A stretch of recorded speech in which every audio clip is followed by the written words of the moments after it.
Graça e paz, amados. Jesus seja abundante na sua vida. Você que está em casa também, você que está no trabalho, você em qualquer lugar que está nos acompanhando através do online, que Deus também abençoe grandemente a sua vida. 2 Timóteo 3, 16 e 17. Toda a escritura ela é inspirada por Deus. Uma outra versão traz que ela é proveitosa. Ela é proveitosa para quê? Para ensinar, para repreender, para corrigir e para instruir, olha só, na justiça, a fim de que o homem de Deus, e aqui se inclui a mulher, a criança, ao idoso, a idosa, para que o homem de Deus seja perfeito e perfeitamente habilitado para toda boa obra. Então notem que a palavra de Deus, ela é inspirada, toda a escritura, não é parte. Toda a escritura ela é inspirada por Deus. Nós estamos com o nosso tema anual aí na tela. O tema anual ele fala a respeito da minha vida, a igreja e a obra do Espírito Santo. E temos aprendido muito de Deus, por meio das escrituras, da pessoa do Espírito Santo. Essa pessoa que é menosprezada, que é negligenciada, que é esquecida e temida por muitos, porque não se pode falar muito no Espírito Santo, as pessoas ficam com um certo receio de falar no Espírito Santo, mas nós vamos falar muito, e Deus tem falado muito aos nossos corações a respeito do Espírito Santo. Nós aprendemos no nosso último encontro que Jesus, ele antes de subir ao céu, ele disse, quando eu subir aos céus, quando eu for, eu vou preparar para vocês lugar, porque onde eu estiver, vocês estarão também comigo, mas eu não vou deixar vocês órfãos, eu vos enviarei outro Consolador. Jesus, ele se coloca no papel de Consolador e ele diz, eu vou enviar outro Consolador. Ele está dizendo o seguinte, vocês gostam de mim, vocês que estão me seguindo, muitos me abandonaram. A Bíblia fala em João capítulo 6 que muitos dos seus discípulos, pelos discursos de Jesus, já não mais o seguiam. Mas aqueles que ficaram com Jesus, se apegaram a Jesus, pela força e ação do poder de Deus na escolha soberana, eles caminhavam com Jesus e, claro que é fato, eles se apegaram a Jesus. E isso cria um laço. E Jesus sabia que esse laço íntimo, ele estava, por conta dessa quebra, estava causando uma perturbação na cabeça dos discípulos. E Jesus, sabendo disso, disse, olha, não fique perturbado o coração de vocês, eu vou preparar lugar, mas eu vos enviarei outro Consolador.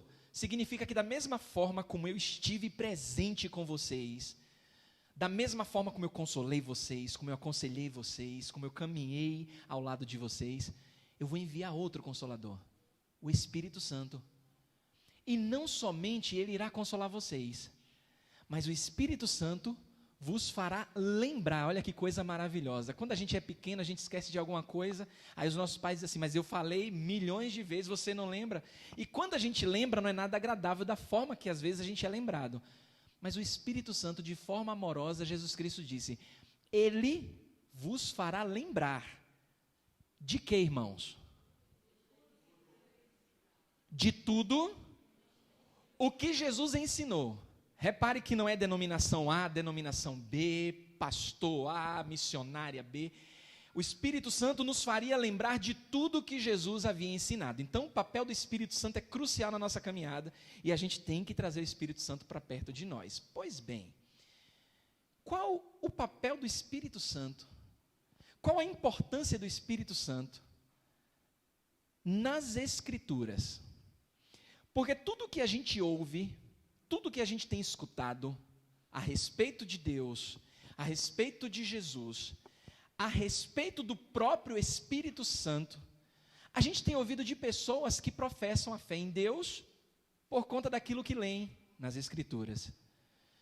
E aqui tem uma ação sobrenatural de Deus por meio do Espírito Santo, porque você vai se deparar com pessoas, eu já me deparei, eu acredito que muitos já devem ter se deparado, com pessoas que dizem assim, tudo bem, você acredita em Deus e está falando de Deus para mim, mas olha, é preto no branco, você está falando de Deus, você não tem como provar a existência de Deus, mas você está falando de Deus em um livro arcaico, antigo, que contém erros, porque a história mostra que contém erros, e que basicamente, claro, primordialmente foi escrito por homens. Mas então, o que é que move a nossa fé a acreditar neste livro tão arcaico, tão ultrapassado, que fala de um Deus que não muda, onde a própria mudança ela é vista nas gerações? O mundo está mudando, a tecnologia está mudando. Eu sou da época, não sou tão velho assim, mas eu posso me orgulhar de dizer que eu vi a transição da fita cassete para o CD. Mas muitos viveram antes e viram coisas surgirem. E a evolução foi tão rápida que eu posso também dizer assim, eu me orgulho de ver a transição do CD para as mídias digitais. E não sou tão velho assim. Mas olhe a velocidade. Eu posso dizer que eu vi o surgimento, não que eu estava lá no surgimento, mas na minha vida eu pude acompanhar nos anos 2000 a experiência de conectar a internet. Era de escada, porque se conectasse de dia, era um pulso a cada 4 minutos e a conta vinha estourando, mas depois da meia-noite, ficava na expectativa para conectar a internet. Hoje você pega um aparelho desse e fica, tá aqui, eu estou vendo aqui o culto está sendo transmitido, o culto, e fica direto. Você paga uma vez no mês e você tem internet ilimitada. E a gente não se dá conta do avanço tecnológico, aí as pessoas se aproveitam disso para dizer assim, tudo está mudando. Essa ideia de um Deus que não muda, de um livro arcaico, que apresenta um Deus que não muda, isso não faz sentido. Os crentes de fato são os verdadeiros ignorantes nessa história. E a gente, humanamente falando, não tem como se defender desse argumento. Porque, em parte, humanamente falando, eles estão certos. Tudo avançou, tudo mudou. E é natural que um Deus moderno, ele se apresente, um Deus que acompanha a evolução e que mude. Afinal de contas, o Deus que participa e faz parte de um ciclo, porque o nosso Deus, ele é cíclico. A evolução tenta mostrar o contrário. A evolução é sempre uma progressão para negar a existência de Deus. Mas onde é que eu quero chegar com tudo isso? E o Espírito Santo quer ministrar o meu e o seu coração. É porque esse livro arcaico, que para mim que conheço a Jesus, e para você que conhece a Jesus, parece que foi escrito hoje, com as notícias de amanhã. E isso é meio louco. Como é que eu acredito num negócio desse? Aí o Espírito Santo tem que entrar em cena, porque humanamente falando, não tem a mínima possibilidade da gente acreditar nisso. Mas eu preciso olhar para a minha vida, para a igreja, e a obra do Espírito Santo em tudo isso que está acontecendo, e entender que é sobrenatural. Em 1946, 46, um jovem pastor de ovelhas estava brincando de tacar pedras nas coisas e alimentando as suas ovelhas lá em Israel. E de repente ele passeando com suas ovelhas, já indo para casa, ele viu uma espécie de buraco, uma espécie de caverna. Não era bem uma caverna com aquelas características que a gente tem em mente, mas ele viu lá e ele decidiu tacar uma pedra lá dentro. Pegou uma pedra e arrumou lá dentro. E aí ele ouviu um barulho de um vaso quebrando, uma porcelana, uma coisa de barro quebrando. Ele tacou outra pedra, mas inconformado, ele foi lá ver. Destemido, ele foi lá ver o que estava acontecendo. Quando ele chegou lá, ele viu que ele tinha quebrado um recipiente que continham manuscritos. Eu estou falando aqui dos rolos do Mar Morto, que muitos aqui já devem ter escutado falar a respeito dos rolos do Mar Morto. Mas o que é que isso significa para nós? Tem um significado muito profundo para o povo judeu, mas também para a gente. Até 1946, Israel não existia mais como nação. Era conhecido apenas como um passado remoto, muito distante de uma nação histórica que não existe mais e acabou.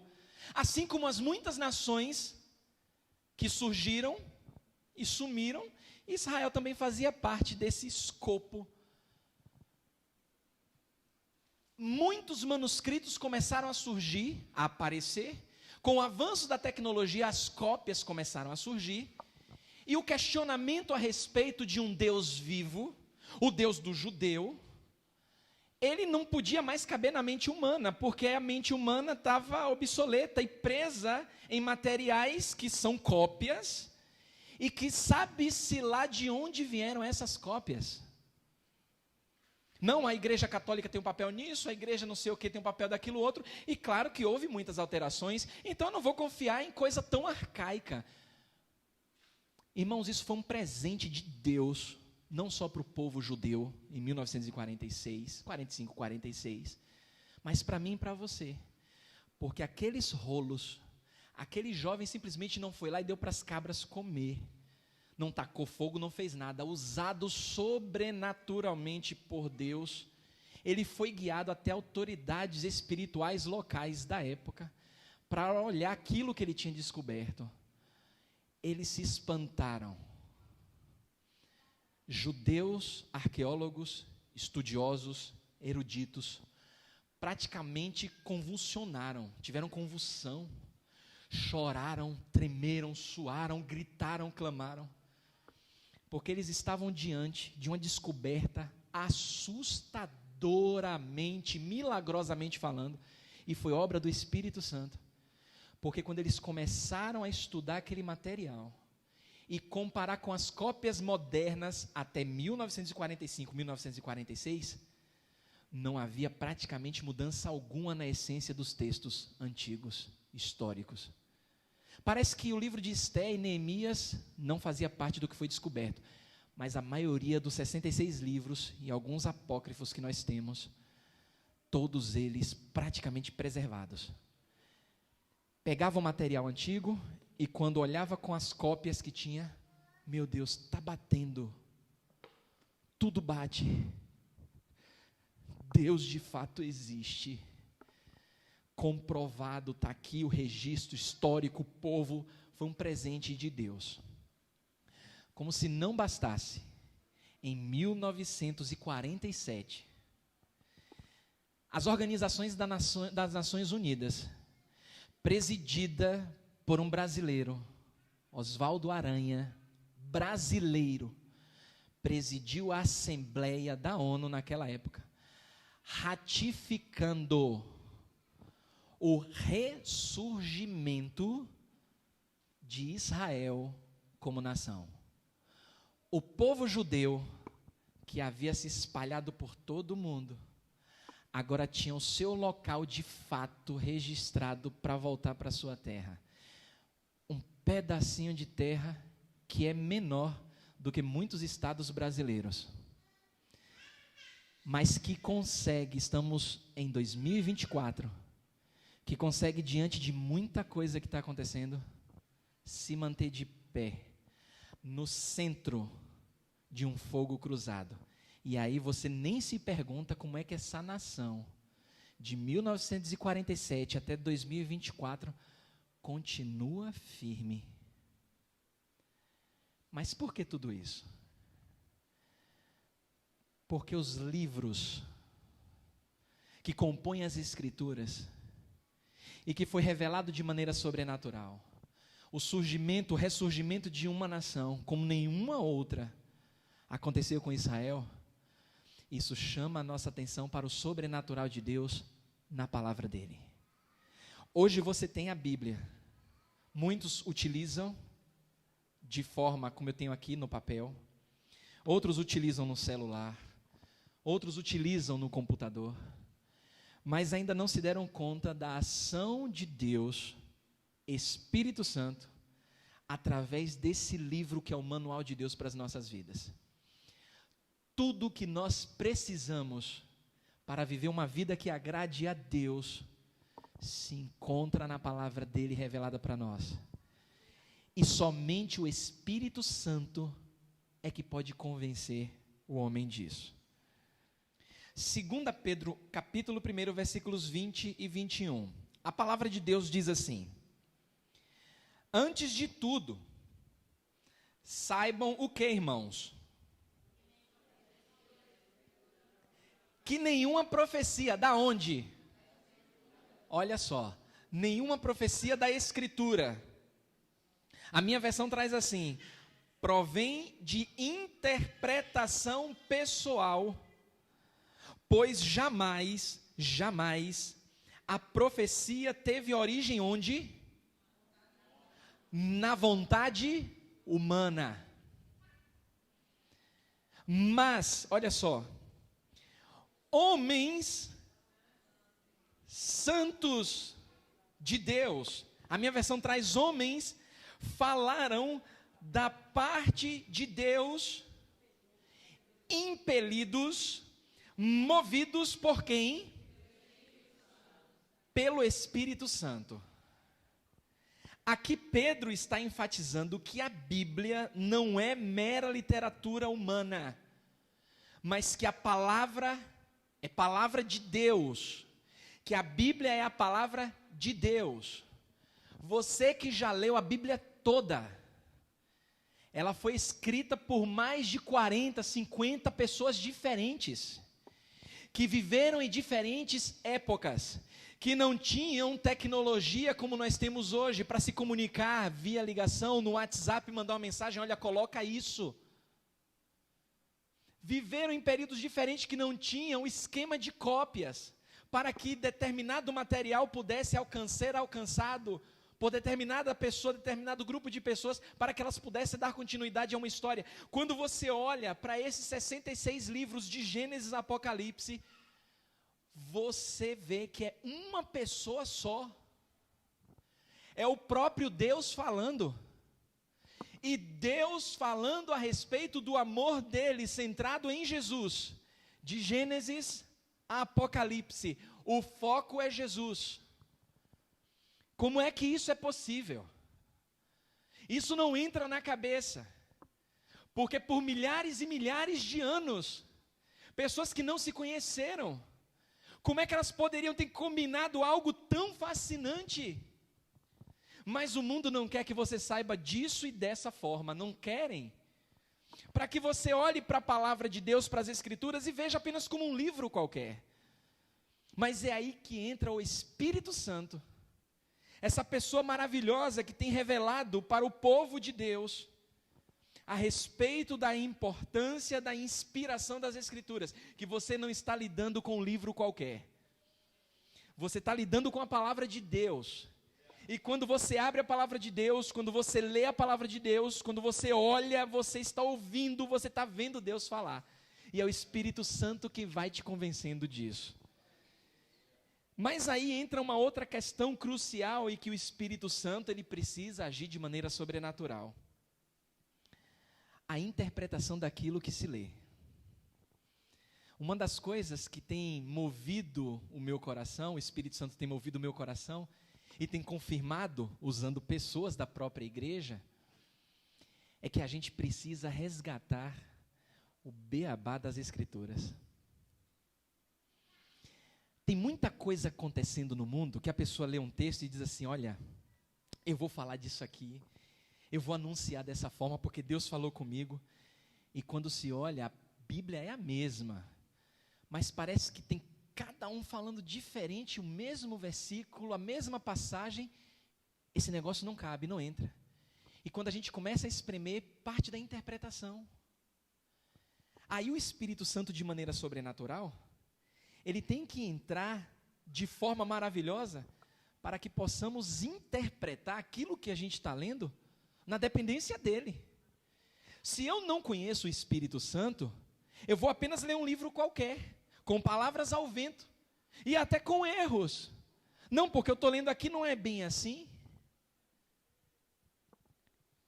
Às vezes há uma tendência de separar a interpretação inteligente das Escrituras da qualidade espiritual que concerne na vida de cada crente.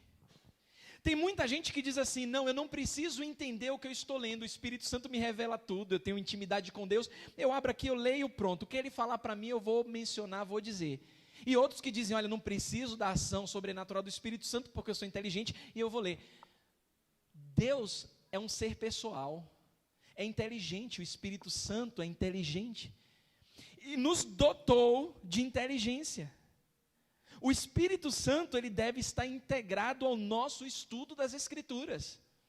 Você quer ver uma falha que, isso aqui não é revelação de Deus para mim não, mas eu sei, e não tenho dúvidas que muitos cometem. Pega a Bíblia e diz assim, ó, é o meu momento devocional, aí abre de qualquer forma e começa a ler qualquer versículo, qualquer texto. E diz assim, olha, isso aqui foi de Deus para mim. Botou o dedo e disse que foi Deus que fez. A mera sorte. Vai que o seu dedo cai em algo, se é que já não caiu em algo que você não queria ter lido. Aí aquilo não é mais o Espírito Santo. Vixe, misericórdia, isso aqui é a minha carne.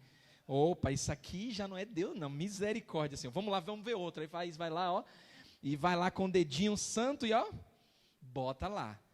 Isso é perigoso.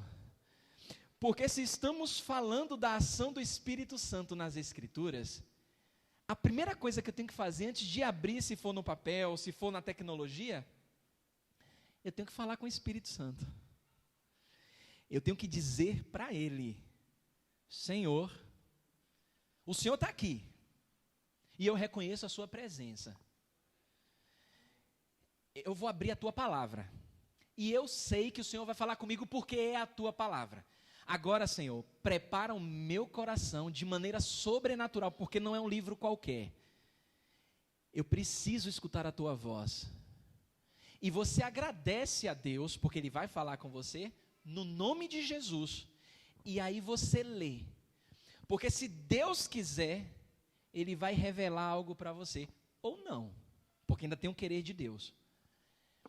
Aí eu buscando algumas coisas, alguns livros do passado, alguns teólogos, um deles, eu não vou mencionar o nome porque está em inglês, eu não vou me aventurar aqui, mas um deles disse o seguinte, ele disse que a espiritualidade, ela é essencial para uma exegese confiável, uma interpretação confiável, a palavrinha. E ele formula alguns critérios para que haja essa interpretação e uma ação plena do Espírito Santo. Primeiro, abrir a mente do cristão para um encontro com Deus. Se ele vai para a palavra, ele não tem noção do que ele está fazendo, que precisa da ação do Espírito Santo de maneira sobrenatural, ele vai ler um livro qualquer. Ele precisa desse encontro com Deus. Um outro ponto que ele coloca é que esse estudante, esse filho de Deus, ele também precisa gerar empatia com o autor humano das Escrituras. Aí eu disse, Senhor, obrigado, porque isso aqui revela algumas dicas que eu tenho até dado na igreja. Quando você lê a Bíblia, você visualize o que você está lendo. O Espírito Santo vai transportar a sua mente para o momento do fato. E isso é tão sobrenatural que você vai estar sentindo o cheiro das coisas, você vai estar vendo as coisas acontecerem, e é algo assustadoramente maravilhoso. Porque você está vivendo a história, você criou uma empatia com o autor, você sabe que os costumes, os hábitos, as práticas, é tudo diferente dos dias de hoje, mas o Deus daquele autor que você está lendo no momento, é o mesmo Deus hoje e está vivo hoje. E aí a gente cria uma empatia tão grande com o autor, e aí eu falo aqui, que eu quero muito correr para abraçar Jesus, eu vou, é o meu Salvador. E em segundo lugar, eu quero conhecer Paulo, eu vou correr para Paulo. Muita gente diz que vai correr para Pedro, outros para Tiago, outros para Adão e Eva. Ou vocês acham que Adão e Eva foi para o inferno? Foi para o céu, viu, irmãos? Foram para o céu. Um sacrifício de um inocente, o sangue de um inocente, foi derramado para que eles pudessem ser salvos. Quem foi que morreu para eles poderem ser salvos? Como figura, Jesus não estava lá ainda. Lembra que quando eles pecaram, o que foi que eles fizeram? A Bíblia fala que os olhos de ambos se abriram e eles tiveram o quê? Vergonha, porque eles perceberam que estavam nus. E aí o que foi que fizeram? o jeitinho, tá vendo que não é só questão de jeitinho, porque brasileiro tem o costume, né, dizer jeitinho brasileiro, é o jeitinho do pecado. No jeitinho do pecado, o que foi que eles fizeram? Não, a gente está aqui em pecado, estou vendo a nudez. Aí começaram a dar o jeito deles. Se cobriram com roupas feitas por folhas. Aí Deus vem de lá, está tudo errado. Está tudo errado. O inocente tem que morrer. Aí a Bíblia fala que eles foram cobertos com peles de quê? De animais. Um animal foi sacrificado, Deus sacrificou o inocente para cobrir Adão e Eva. Adão e Eva está no céu. Muitos vão correr para falar com Adão e Eva. Mas, irmãos, isso é importante porque quando a gente lê a palavra de Deus de maneira sobrenatural, a gente cria um vínculo, a gente cria uma empatia com o autor. Uma outra proposição desse erudito, desse estudioso, é que ele diz que o Espírito Santo, ele começa a perceber que você está envolvido com a palavra, que o Espírito Santo vai gerar amor, prazer pela palavra. Tem gente que diz assim, ó, eu não gosto, ler a Bíblia é tão difícil, é tão complicado, é letrinha miúda, é tanta coisa, não tem figura nem nada. Pois era a minha desculpa particular, que eu tratava com muito carinho na minha caminhada cristã. Quando eu fui evangelizado, a pessoa disse, quando você chega em casa, você vai ler a Bíblia, viu, Marcelo? Você vai ler, e você vai ler o Evangelho de João. Aí eu disse assim, eu não tenho hábito de ler, não gosto de ler, e ler um livro desse aqui não dá certo, não. Aí ela disse, você vai pegar um livro que tem figuras, eu já contei essa história aqui, e comecei a desenvolver, aliás, o Espírito Santo desenvolveu o amor pela leitura, o amor pela palavra. Se você não tem o amor pela palavra de Deus, você ore a Deus, o Espírito Santo, ele vai mover o seu coração para amar a palavra dele. Esse autor diz, esse professor, ele diz que além de você abrir para o encontro com Deus, desenvolver empatia com o autor, amar a verdade, ele diz que o Espírito Santo vai tornar você sensível à natureza depravada do pecado. E aqui é muito importante porque o Espírito Santo, Jesus Cristo disse, ele nos convenceria do que, irmãos? Aí eu estava conversando com minha esposa, com meu filho, no meio da conversa, eu nem lembro como foi que surgiu, eu disse assim, hoje eu entendo que realmente não basta apenas dizer para o mundo que Jesus é o Senhor e Salvador, porque o mundo já sabe disso, que Jesus é Senhor e Salvador. Sabia disso? O mundo sabe. Mas orar a Deus por meio do Espírito Santo para que a pessoa que já sabe que Jesus é Senhor e Salvador, saber que ela precisa de um Salvador. Porque se ela não souber que ela precisa de um Salvador, ela vai até brigar com você e pode conhecer até mais Bíblia do que você. E quantos são aqueles que conhecem e sabem que Deus é Senhor e Salvador, mas não reconhecem que precisam de um Senhor e um Salvador. E aí ele diz que esse amor nas Escrituras, a pessoa começa a reconhecer a necessidade de uma qualificação espiritual. Aí eu disse, pronto, meu Deus, o Senhor está me convencendo de que a Igreja Batista Esperança precisa realmente de um núcleo para qualificação especializada de forma espiritual. Para que as pessoas comecem a desenvolver. Irmãos, eu não tô, pelo amor de Deus, eu não estou desqualificando ninguém não, em nome de Jesus. É algo que eu tenho falado com Deus e Deus tem me mostrado ao longo, que a gente, todos nós, precisamos juntos aprender mais da essência de Deus na pessoa do Espírito Santo por meio das Escrituras. E eu não tenho nenhuma vergonha e nenhum medo de dizer para os irmãos e abrir aqui como eu tenho aprendido do Espírito Santo nesses últimos dias. Muito mesmo. Coisa que não se aprende em seminário. Coisa que não se aprende de qualquer forma. Mas na comunhão com Deus, no reconhecimento de que somos falhos e precisamos da ação do Espírito Santo. Isso só nos faz pensar que essa transformação ela tem que acontecer. E o Espírito Santo já está fazendo por meio da palavra dele. Porque tem uma geração que está surgindo, uma geração de pessoas que amam a verdade. E Deus tem aberto os olhos dessas pessoas para enxergarem a verdade.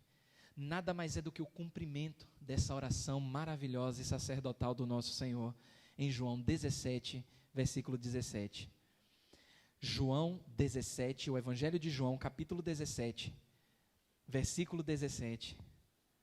Jesus Cristo orando por mim e por você.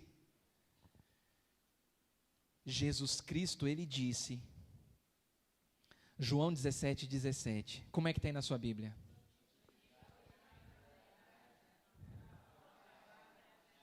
Santifica-os na verdade. E ele diz, a tua palavra é a verdade. Por que é que a gente acredita na palavra de Deus? Por que é que a gente acredita na Bíblia? Porque algo sobrenatural desceu sobre nós. Você viu no nosso último encontro.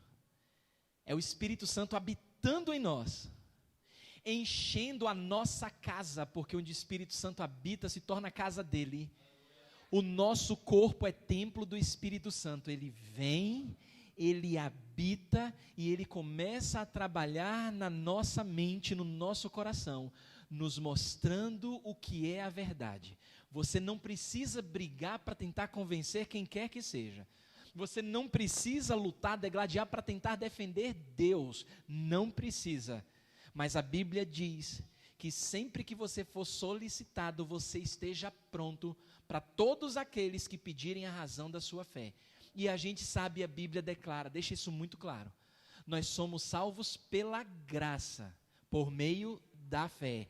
E isto, a fé, não vem de nós mesmos, é dom de Deus, não vem de obras para que ninguém se glorie. E quando o Espírito Santo começa a nos encher, começa a revelar na palavra dele que ela é a verdade, as pessoas vão olhar para você e vão começar a ler Deus na vida de vocês.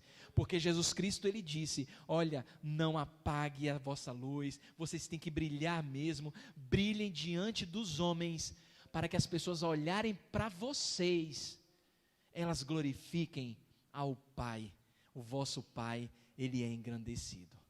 Que o Espírito Santo de Deus, nessa caminhada, ele comece a encher o seu coração, ele comece a encher a sua casa, não somente a sua casa, o espaço físico, o ambiente, mas a casa onde ele habita, que é o seu corpo. A Bíblia fala que o seu corpo é templo do Espírito Santo, e quanto mais a gente vai se enchendo de Deus, mais a gente escuta a voz de Deus por meio do Espírito Santo, mais a gente tem a certeza que Deus está caminhando conosco por meio do Espírito Santo, e começamos a viver coisas que jamais tínhamos imaginado.